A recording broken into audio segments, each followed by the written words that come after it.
galera do Cifra Club, estamos aqui com mais um Bainig super especial, na presença do Ricardo Marins. E aí? Ricardo, mais uma vez, cara, muito obrigado por você ter vindo aqui de novo para poder bater um papo com a gente. O prazer é meu, tô super lisonjeado e feliz de estar aqui de novo.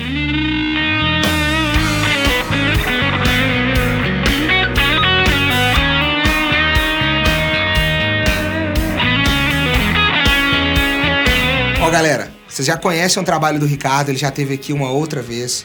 Esse cara aqui, um grandíssimo guitarrista, professor de mão cheia, sideman, assim, conceituadíssimo já por aí. Cara, tô esquecendo mais alguma coisa, Ricardo? Não, acho que tô resumindo bem, né? Tá resumindo bem. Então são décadas de experiência aqui que eu quero trazer hoje aqui pra vocês pra contar um pouquinho. E eu fiquei pensando assim, cara, o que eu vou conversar com o Ricardo ali, né? Eu quero que isso aqui, Ricardo, seja uma aula bem esclarecedora. Eu quero que você passe um pouco pra gente do teu conhecimento, que seja algo bem esclarecedor pra quem tá nos ouvindo ali, sobre pedais e efeitos. Sim. Vamos falar muita coisa sobre pedais e efeitos, tem muito sim. mito por aí, como é que faz isso, como é que faz aquilo, e eu queria que você desse a sua opinião e também, logicamente, colocasse a galera no ponto correto. Legal. Vamos começar falando do mais simples. O cara tá começando. Pedal, amplificador, pedaleira, fala aí. Cara, eu acho que começar pelo básico, né? Pelo que é realmente o som da guitarra, que é a guitarra e o amplificador. Eu acho que hoje em dia a gente já tem amplificadores que já tem canais limpos e canais distorcidos, então eu acho que isso já ajuda bastante. Na minha época, né, quando eu comecei, os amplificadores, quando eu fui fazer minhas primeiras aulas de guitarra no conservatório, eles não tinham nem distorção, né? Era um trêmulo no máximo e eram muito ruins, né? Então eu acho que o básico, e hoje em dia a gente tem vários modelos e várias marcas acessíveis, é ter uma boa guitarra e um bom amplificador que tenha um canal limpo e um canal sujo. Eu acho que aí você já entende como é que a guitarra funciona. Eu acho que os pedais, na realidade, eles são fundamentais, porém, num primeiro momento, eu acho que você ter uma boa guitarra e um bom amplificador resolve em todas as situações, assim. Excelente, já começamos então colocando aí no caminho certo. Agora, Ricardo, hoje em dia é muito comum, né? O cara virar e falar assim, pô, tô querendo aqui investir e tal. E às vezes o cara não tem tanto pra poder investir num amplificador também, sim, essas coisas. Dá pra fazer alguma coisa com isso? Dá, sem dúvida. A gente tem desde pedais que simulam amplificadores, que você pode plugar direto na mesa, direto na placa de som, e até simuladores digitais bem avançados, né? Você tem modelos de todos os preços, eu acho que cabe no bolso de todo mundo. Eu acho que o ponto-chave disso tudo é uma pesquisa profunda, sabe? Eu sou um cara que pesquiso muito. Eu posso dizer que eu tive a maior parte, assim, dos equipamentos, assim, que eu tive acesso à maior parte dos equipamentos, às vezes nem todos meus, né? Como eu dou aula de guitarra há muito tempo, tenho estúdios e essa coisa toda, eu tenho acesso, as pessoas levam e você aprende a mexer e você vê que algumas coisas funcionam para você, outras não. Nem tudo funciona para todo mundo da mesma forma, isso é uma coisa muito importante de frisar, porque eu acho que a guitarra tem uma coisa muito particular, que a individualidade de cada um ela fica muito explícita nessa história toda. Dependendo do estilo que o cara gosta de tocar, dependendo da função que ele faz, se ele é um guitarrista que toca no estúdio, que grava, né? Se é um guitarrista que toca numa banda de baile, se é um guitarrista que toca na igreja, ou se é um profissional que acompanha artistas, enfim. Hoje em dia você tem acesso a equipamentos nacionais importados, né? Que te dão todas essas possibilidades de uma forma bem imediata, assim, sem precisar fuçar muito. E para mim eu acho que isso é uma coisa fantástica que não tinha no meu tempo. Exatamente. Eu particularmente gosto muito de fuçar nas coisas, mas acho que não adianta também você ter o equipamento se você não sabe mexer. Eu sempre fui aquele fominha, né, que compra podendo, né, você compra tudo que você pode para você poder ver como é que funciona. Eu sempre fui muito curioso. Existem limitações da vida. Chega uma hora que você não pode comprar tantas coisas porque a vida vai mudando, você tem mais contas para pagar e tal. Mas eu sempre fui muito curioso, então isso sempre me ajudou muito a chegar a um determinado ponto e a conseguir timbres que realmente funcionassem para determinadas situações. Boa, então peraí, vamos resumir isso aqui e vamos já andar um pouquinho para frente. Logicamente, o cara pode, então, ele vai conseguir fazer um timbre legal com uma guitarra e um amplificador. Sim. Resumimos. Sim. Se a gente quiser, o cara pode comprar uma interfacezinha, não é isso? Para ligar no computador. Sim, sim. Pode também ter uns recursos para ligar no celular, no tablet, né? Tudo mais. Mas o cara, mesmo assim, ele tem que entender a função do amplificador. Por exemplo, porque você falou uma coisa aqui, simulação de amplificador. Ligar o pedal direto ali na mesinha, às vezes... Depende do pedal, né? Porque tem pedais que tem essa simulação já embutida, que permitem, né, que você ligue direto na mesa e tire um som satisfatório. Na realidade, se você quer ligar os seus pedais que você usa no seu ampli e você quer ligar direto num computador ou quer ligar na mesa, na igreja, você vai ter que ter um outro pedal ou ligar num simulador que você tem acesso para poder ter um som de guitarra realmente decente. Caso contrário, fica aquela abelha danada. Um pedal que é feito para plugar direto num combo, ele não vai funcionar direto numa mesa. Ele vai precisar de um simulador de gabinete para poder funcionar da melhor forma, ligando numa mesa. E isso tem a ver com os fundamentos sonoros. Na realidade, a mesa ela é hi-fi e o amplificador de guitarra ele tem um voicing muito específico, que é low-fi. O exemplo básico disso é você pegar um violão de aço e plugar no amplificador de guitarra. Fica sofrível, né? Pelo menos para mim, ele não traduz, né, a sonoridade que o violão tem. Você liga numa mesa, num PA, fica maravilhoso. Agora, se você pega um pedal de guitarra e faz o mesmo movimento ligando na mesa, né, vai ficar horroroso. Então você precisaria de um amplificador que você microfonasse para passar por aquele voice do amplificador para o microfone captar para ir para a mesa. Ou então você tem um simulador que você vai plugar o seu pedal nele e ele vai entrar direto no mixer já simulando esse voice que o seu amplificador daria microfonado.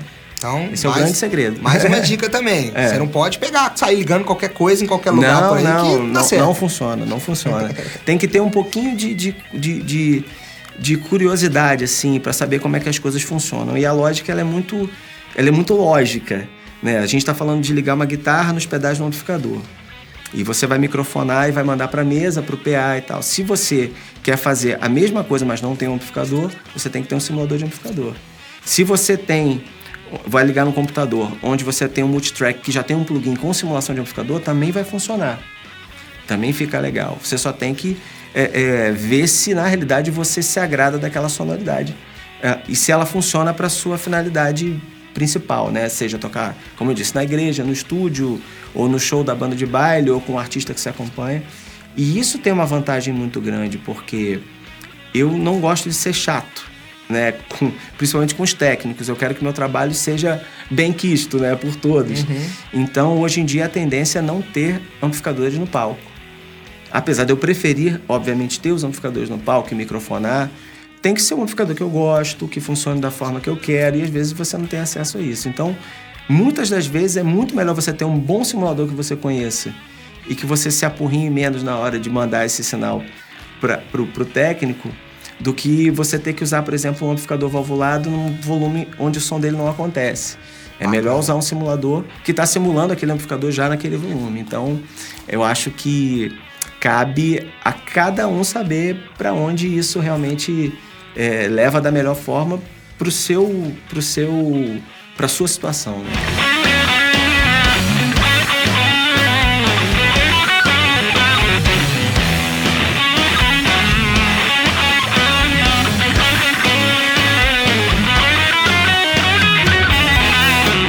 Vocês estão anotando aí? O negócio tá ficando legal, mas ó, tem aula aqui no Cifra Club. O Ricardo vai fazer uma aula ensinando isso tudo pra galera, dando essas principais dicas, não é isso, Ricardo? Vou falar de timbre, vou falar de como é que eu penso e é importante isso. Você criar alguma lógica, algum raciocínio, ter foco para você saber onde você quer chegar. Exato. Senão fica tudo muito confuso, a variedade é muito grande, né? Exatamente. Então, é isso. Então, fiquem ligados aí, confiram no canal aqui. Mas, Ricardo, eu queria aproveitar um pouco da sua experiência aqui. Como é que você consegue, ao mesmo tempo, ter um trabalho de resultado, um trabalho de qualidade, sendo versátil? Porque, cara, isso é uma dúvida muito, muito, muito importante, assim. Imagina só, o cara toca na igreja, o cara toca, às vezes, no bar, toca na banda de rock, ele precisa ali de vários setups, vários presets. Como é que faz para administrar tudo isso, assim, cara? Eu tento desmembrar isso da forma mais fácil para cada uma das situações. Por exemplo, eu tenho no meu estúdio, eu tenho meus amplificadores, que eu microfono e gravo do velho jeito de se gravar guitarra. Mas aí eu tenho que ter uma sala preparada para isso, com os microfones corretos, com os preamps corretos. No estúdio eu tenho essa capacidade, eu tenho essa possibilidade, na real. Quando eu vou tocar, por exemplo, com um artista que eu acompanho, que é a Preta Gil, eu não tenho, às vezes, a vontade e, assim, e tanto purismo para tentar tirar o mesmo som que eu tiro no estúdio. Por quê? Primeiro porque o técnico prefere que não tenha amplificador no palco. Então isso já é uma coisa que a gente chegou a um consenso. A gente toca de fone. Temos sistemas in-ear que a gente usa. E lá eu tenho uma pedaleira com simulação e alguns pedais analógicos que eu gosto, que eu uso ou para ter como referência para timbrar a pedaleira ou para somar, né, ligar no send return do meu simulador, que é uma Boss GT100. E esse meu sistema ele é versátil, ele pode ir na linha, ele pode ir no return de um ampli. Se eu não quiser usar a pedaleira, eu posso ligar os meus pedais na frente. Então eu montei um sistema diferente do que eu uso no estúdio para estrada. Esse sistema nem fica comigo, ele fica rodando, né, porque a gente está sempre viajando em turnê, então esse sistema fica o tempo inteiro lá. E a grande vantagem disso é que é tudo presetado, né? Às vezes eu não preciso passar som, né? Vai estar sempre igual. Então, se for um Twin mais novo, um Fender Twin mais velho, um Marshall, um Vox, eu não vou ter nem essa preocupação. Eu boto meu fone e o som tá sempre igual. Para quem tá cansado, na estrada, virado, acordou cedo, pegou o voo, é bem melhor do que ter que se preocupar com isso. Mesmo eu gostando de timbrar e mexer, isso faz uma diferença muito grande. Em relação aos pedais analógicos, né, que eu uso também, que eu gosto, eu tenho um set montado de pedais analógicos, que eu só uso dependendo da situação onde eles realmente funcionam, né? Aí a pessoa vem e me pergunta, mas eu só tenho uma pedaleira, né? Por exemplo, a pedaleira ela tem milhões de presets, então você pode presetar um banco para você tocar na igreja, na linha, um banco para você tocar no show da banda de baile que tem ampli. Várias pedaleiras dessas são placas de som, né? Sim, então, sim. Você pode gravar com ela também, com a simulação dela. Na realidade, como os presets facilitam isso tudo, quando eu tenho uma pedaleira que eu uso muito, eu faço presets similares, só que para situações diferentes. Isso me ajuda muito, porque quando eu plugo numa situação muito diferente, eu já tenho aqueles meus sons customizados para cada uma delas, seja na linha, no estúdio, seja ao vivo, seja para plugar no ampli. Os presets me dão essa possibilidade, né? Então, isso me ajuda bastante. No caso, você usa uma pedaleira também. Sim. Então, de repente, você para vir gravar alguma coisa aqui, você toca de um jeito, pode ligar lá em amplis bons que vocês têm aqui. Exato. Mas aí você em casa, não pode ter barulho, aí você joga pro fone. E aí você tem que customizar aquela situação, né, determinar uma referência principal e customizar cada situação de acordo com aquela referência que você determinou no primeiro momento. Aí você me pergunta, cara, fica igual, assim? Eu acho que não fica igual. Mas a minha questão não é se fica exatamente igual, é se realmente aquela regulagem que eu fiz, se ela funciona para aquela situação. Sim. É o que eu falo, eu preferia tocar sempre com amplificador, mas hoje em dia a situação é outra. E eu acho mais controlável tudo, sabe? Eu gosto de ouvir o som dentro da minha cabeça, eu gosto de não ter vazamento. Por exemplo, você vai tocar num ginásio, você microfona um ampli, vai vazar a ambiência do ginásio dentro do som de guitarra. Eu prefiro não ter isso, eu prefiro ter aquele som de linha limpinho, porque isso vai se traduzir em mais clareza no meu som. E às vezes aquela diferença que você sente de uma coisa para outra vai perder todo o sentido, porque em termos gerais do custo-benefício, né, vai funcionar muito melhor.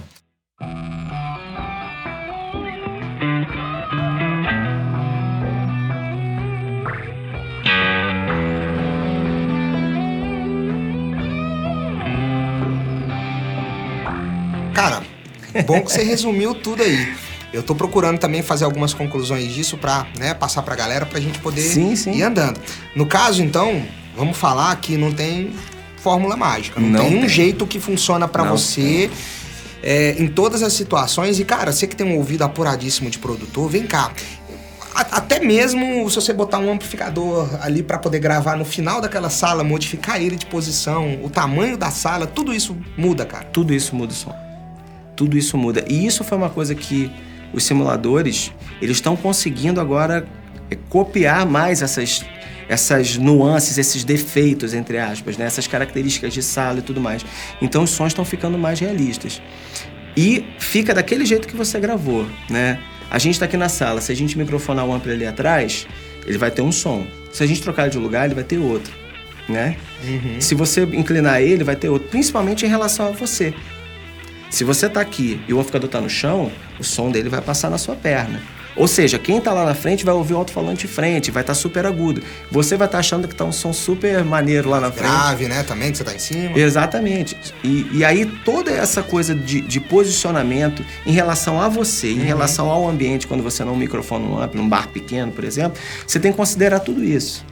Então, a vantagem do simulador é essa. A vantagem do simulador, ele vai estar sempre soando basicamente igual, mas você só vai ouvir igual se você usar sempre a mesma referência. Se mudar o PA, vai mudar um pouco o som. Se mudar as caixas de monitor, vai mudar um pouco o som. E a gente acha que o problema está no simulador. É digital. Às vezes não está. Às vezes está no corte de frequência que o técnico fez nos monitores que você usa de retorno, porque está na mesma via da voz que estava apitando o médio. Aí ele corta o médio, que é a frequência da guitarra. E aí você acha que tá ruim o seu som. Não tá ruim o seu som, é porque ele cortou a frequência que importa para você. Cara... Então são muitas coisas. Muitas assim, variáveis, É né? muito importante a gente estudar essas variáveis todas pra gente não ficar maluco, né? Eu não tenho grilo nenhum com sistemas super avançados ou sistemas mais simples, né? Eu, na minha casa, por exemplo, eu tenho uma sala que é basicamente um estúdio com monitores de referência. Na minha casa, eu tenho bons monitores que não são monitores de referência, que são diferentes dos monitores que eu uso no estúdio. Porém, pro que eu faço em casa, que é hora gravar vídeos de conteúdo online, hora gravar vídeos para WhatsApp, hora dar aulas online, isso não vai fazer muita diferença no final das contas. Resolve, assim. né? Resolve. Eu não tenho mais essa neurose, eu acho que eu tô ficando velho mesmo. As pessoas têm preguiça de tentar entender também, né? A guitarra é temperamental, não tem muito jeito, é assim mesmo. Agora aqui, aproveitar um pouco disso tudo que você tá falando, antes da gente começar a falar de pedais, que a gente vai falar de pedal daqui a pouquinho, você falou um pouco que você gosta muito quando você tá no palco, né? Os artistas usam o fone, aquele in-ear ali, pra poder entender e tal. Eu vou te fazer duas perguntas, né? Pra você poder responder de maneira bem completa. Primeiro, muita gente tem dúvida do que se ouve ali. Sim. Né? Você tá tocando guitarra, o que você tá ouvindo ali? E segundo, né? Se você tem como optar por ouvir mais alguma coisa, tal, explicar pro pessoal isso aí também. A monitoração in-ear, ela basicamente... Eu acho que a grande vantagem disso tudo é que o som fica muito direto.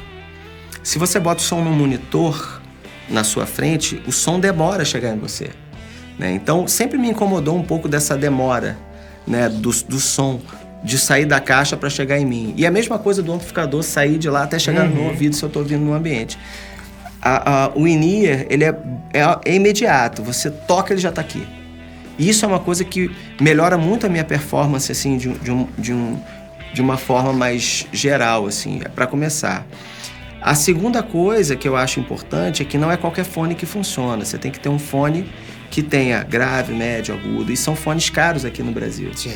Então, muita gente pergunta, mas qual fone que eu compro e tal? Você tem que investir uma certa grana, porque é assim mesmo que funciona, não é barato. É caro. E o bacana disso tudo é que no meu sistema, por exemplo, eu tenho canal de guitarra independente da via da banda. Eu tenho uma mesa, no caso, eu não uso sem fio, eu uso com fio porque eu fico parado. E eu tenho 2 canais independentes de guitarra, que eu só tenho guitarra, e eu tenho um canal da via da banda inteira, onde eu tenho bateria, o baixo, teclados, as vozes, o clique, que a gente toca com o click track o tempo inteiro, e as bases gravadas. E o mais bacana disso tudo é que o fone veda. Então, quando boto o fone, eu basicamente escuto praticamente o som de um estúdio, né? E o meu fone, eu comparei, pesquisei muitos fones, ele parece muito com as minhas caixas de referência do estúdio. Então, normalmente o que eu timbro lá, quando eu escuto no meu fone, tá bem parecido. Então, isso me dá um certo conforto. Mas eu tenho como fazer a mix que eu quero. Eu peço nessa mix estéreo da banda com tudo, os instrumentos da forma que eu quero, quer dizer... Bateria, baixo, teclados e então base. Então você pode falar, só, eu quero ouvir mais a bateria. Exatamente. E a minha guitarra, eu mando, ele não precisa me mandar. Eu tenho um canal ali que eu controlo o volume da minha guitarra. Do jeito como você quiser. Exatamente. Tô me ouvindo pouco. Eu mesmo ajusto. Eu tem que mandar ajusto. pro técnico, aumenta. Não, é. Porque na pior das hipóteses, se der algum problema no fone, né, na via da banda, eu posso tirar um lado. Não é o ideal. Eu nunca toco um lado só.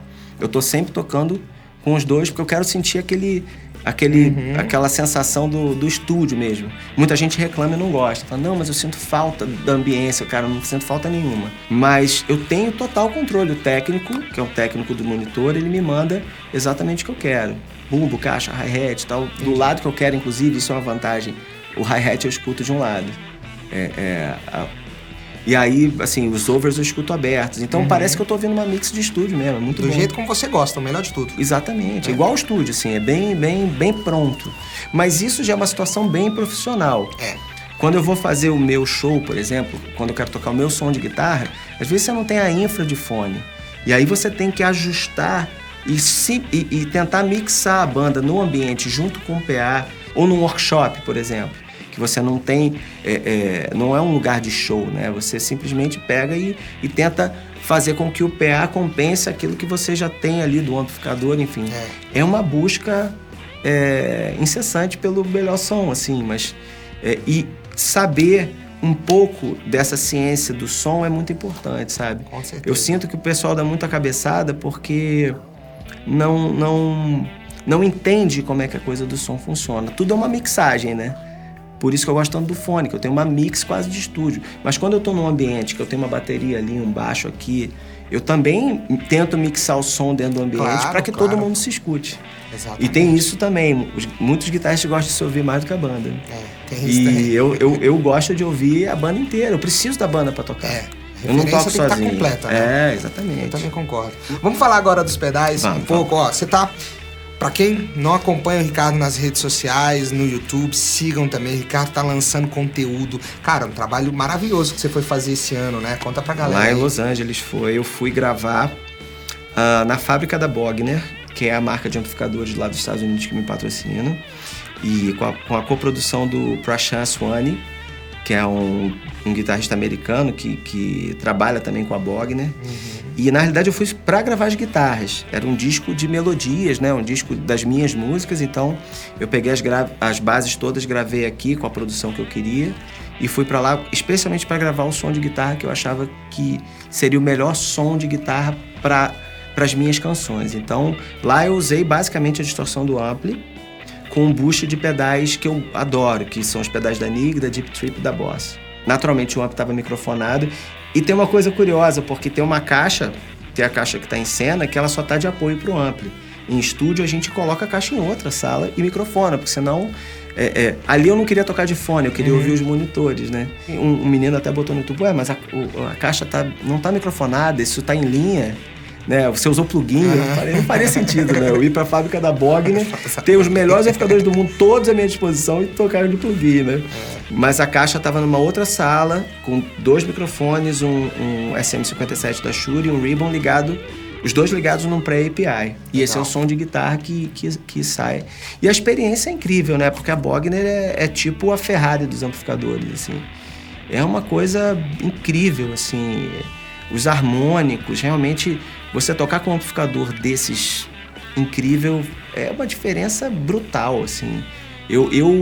E alto, né?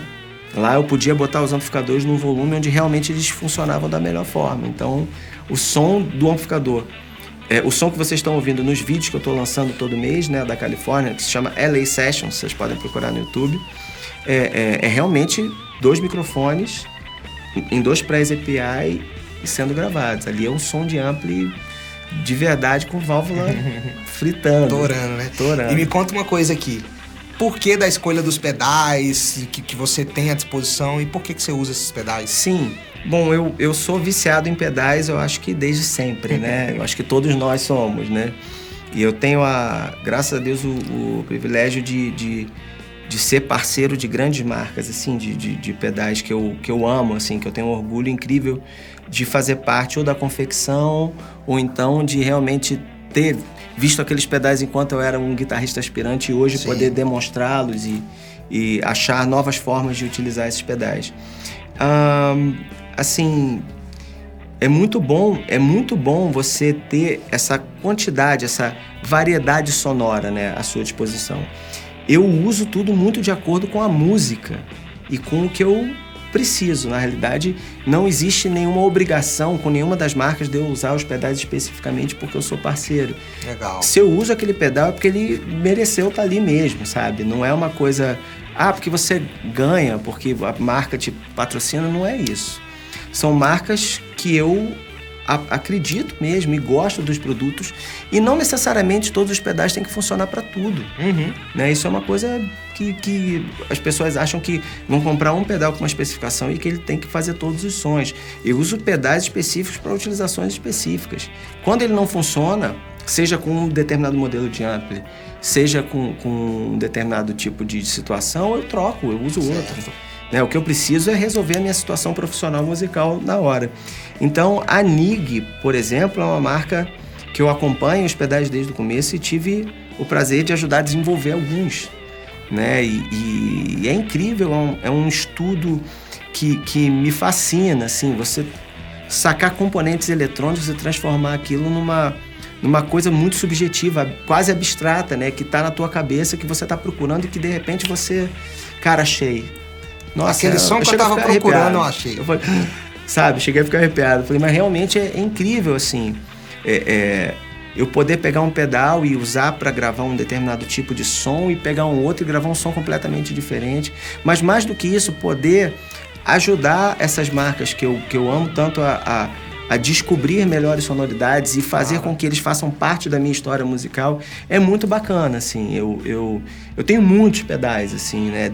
Tanto os pedais que eu compro, porque quando eu gosto eu compro os pedais e para ter na minha coleção, para usar em determinadas situações, mas eu basicamente hoje eu uso quase que o tempo inteiro só os meus pedais parceiros, porque eles realmente funcionam perfeitamente bem para basicamente tudo. Não tem nada assim que eu fale, esse pedal não funciona. Não, eles funcionam mesmo. Tá, vou te colocar numa fogueira então. 3 queridinhos.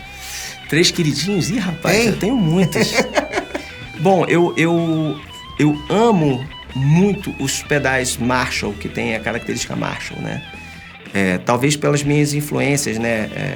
Ritchie Blackmore, Jeff Beck, Jimi Hendrix. Legal. Então, tudo que remete a uma sonoridade Marshall, de crunch, de distorção, eu gosto muito. Então, eu amo o Shred Pro e o Vintage Distortion e Multifuzz e Vintage Distortion da NIG, são dois que eu assim, eu tô sempre usando e eles servem para N situações diferentes. E até porque eu gosto muito de fuzz também. Meu som, ele tá todo na década de 70, basicamente, né? Na minha cabeça, né? Então, eles têm desde as sonoridades do Ratch, dos sons de amplificador Marshall, até os fuzz que eu gosto, fuzz face. Eu gosto muito do OCD da Fulltone, que é um pedal de referência... famosíssimo, né? Famosíssimo, que eu adoro. Eu gosto muito do Blues Driver, da Boss. Adoro, um pedal que eu, assim, realmente tenho uma paixão. Gosto muito do Bog, da Deep Trip, que é um super pedal também que, pra mim, beira o fuzz perfeito, né? Tem vídeos na internet que dá pra sacar bem o som dele que eu fiz. E a Fire também faz o Overdrive da Fire, né? Que é quase um clone do ACD, que é um pedal que é muito bom. Basicamente, os pedais dessa distorção mais de assinatura que eu gosto, eles são pedais com características Marshall. E o que eu faço para alterar eles é aumentar ou diminuir o ganho e dar boost nesses sons que seriam, como referência, por exemplo, o som do amplificador que eu gravei lá na fábrica da Bogner, que é um som tipicamente Marshall. E eu troco esses boosters antes dos pedais de distorção prediletos e das distorções de amplo que eu gosto para conseguir nuances diferentes sem variar demais. Às vezes, normalmente quando eu seto um som de distorção é aquele som que eu quero. O que eu mudo é se eu quero mais ganho ou um fuzz antes para sujar um pouco mais, engordar um pouco mais o som. Mas basicamente o meu som de distorção de assinatura que eu tenho na minha cabeça é um só. Tá bem definido, né? Tá bem definido. Tá bem definido pelas minhas influências, né? Pelos guitarristas que eu mais gosto, que são os caras do rock da década de 70 e do blues, do blues rock, enfim. E nem por isso também, até mesmo pelo teu tato, né? De saber como profissional o que é melhor pra você em cada uma dessas situações, né, Ricardo? Sim. Galera, que aula! Tô aqui, vou pegar o resumo do vídeo todo, depois voltar no caderno aqui e anotar tudo. Ricardo, pra galera que quer conferir um pouco mais desse trabalho todo, a gente falou do LA Sessions aqui a todo momento que você tá lançando vídeo novo. Fala pro pessoal onde é que acessa isso, YouTube, suas redes sociais. Fala pra galera também quais são os próximos passos, Ricardo Marins. Bom, de uns tempos pra cá eu comecei a realmente fincar o pé nos meus próprios projetos, né? Então eu tô lançando gradativamente essa sessão que eu gravei lá em Los Angeles, na fábrica da Bogner, que se chama LA Sessions. Eu já devo ter 3 ou 4 músicas no meu canal do YouTube e estão nas plataformas digitais. Eu tô lançando também gradativamente o meu conteúdo com a minha banda que eu gravei em Nashville, né, que também tá saindo todo mês um pouquinho. Eu tenho um projeto novo com um grande baterista chamado Rafael Marcolino, né, que é meu irmão também, e é só guitarra e bateria. Legal. Então tem muita coisa legal vindo, né, pintando. Eu tenho toda essa coisa de lecionar, eu gosto muito de dar aula, sempre gostei. E dada a minha dificuldade de tempo e viagens, eu também criei 2 grupos de WhatsApp, né? Legal. Que é o grupo 1, Ricardo Marins, sobre timbre, e o grupo 2, Ricardo Marins, que são dicas de guitarra bem diretas pra galera aproveitar de forma bem imediata. E tem um curso online que vai pintar em breve. Que bacana. Então vocês podem me seguir no Instagram, Ricardo Marins Oficial, no meu canal do YouTube, que é onde tem a maior parte dos conteúdos, Ricardo Marins Oficial também, no Facebook, no Twitter, enfim, se digitar Ricardo Marins ou Ricardo Marins de guitarra, Ricardo Marins de Bogner, Ricardo Marins de Nig, vai aparecer alguma coisa e aí vai pegando os outros. Véi, é isso. Obrigado. Tá? É um prazer estar aqui mais uma vez e eu espero a 3ª, 4ª, 5ª. Já tô querendo que você prometa que você vai voltar. Eu prometo que eu vou voltar. Isso aí, galera. Valeu, Se Proclame. Valeu.